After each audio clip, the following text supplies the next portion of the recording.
आज आहे नागपंचमी, तर नागपंचमीच्या याचीच पूजा करायची. वारवाला वगैरे इथे कोणी बायका जात नाहीत म्हणून मग मला पण नाही जायचंय.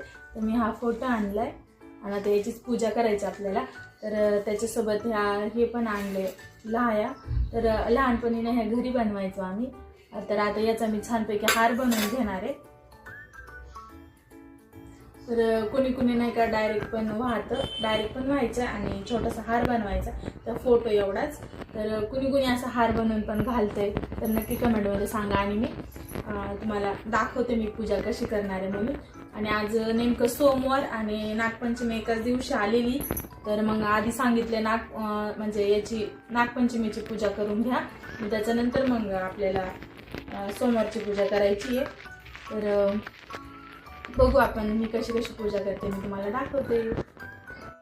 तर आज आहे ना श्रावणातला पहिला सोमवार पण आहे. तर मग म्हणलं आधी पूजा करून घ्यावा, त्याच्यानंतर मग मी इथे रांगोळी काढत होते. इकडूनची पण माझी पूजा करून झाली होती. देव वगैरे सगळे धुतले. आज थोडा उशीरच झाला तर पूजेला. तर शेतातील पिकांचं आहे ना उंदरापासून रक्षण करतो नाग किंवा साप म्हणू शकता. मग आणि तो शेतकऱ्याचा मित्र पण असतो. तर त्याच्यामुळंच आहे ना आज नागदेवतेची पूजा केली जाते.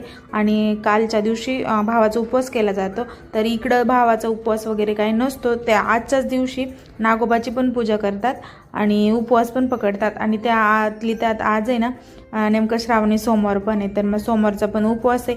तर आजच्या श्रावणी सोमवाराची म्हणजे शिवमूठ होती तांदूळ.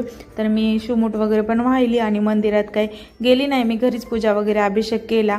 आणि आज आहे ना शिवलीला अमृतची कथा वाचलेली पण खूप चांगली असते. म्हणजे आज आपण जेवढी सेवा करू ना तेवढी ह्या पूर्ण श्रावण महिन्यामध्ये खूप चांगली मानली जाते. आणि त्याच्यानंतर हे पाहू शकता तुम्ही, इथं मी फोटो वगैरे मांडला होता.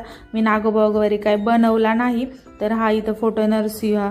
तर देवा आपले त्यांना हळदी कुंकू वगैरे लावलं. वरती चिपकायला जागा नव्हती म्हणून मी इथंच लावलं होतं. आणि त्याच्यानंतर आहे ना आज नैवेद्यामध्ये दूध, लाह्या, फुटाणे आणि तूप असं असतं. आणि पुरणपोळी पण बनवतात. पण आज सोमवार पण आहे तर मग पुरणपोळी संध्याकाळी बनवायची आणि तो नैवेद्य दाखवायचा.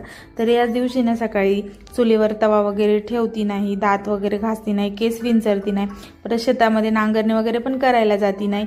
तर त्याच्यामुळंच आहे ना मग आज फक्त जे त्या पॅकेटमध्ये आल्या होत्या लाह्या, फुटाणे वगैरे, दूध, तेच मी ठेवलं होतं.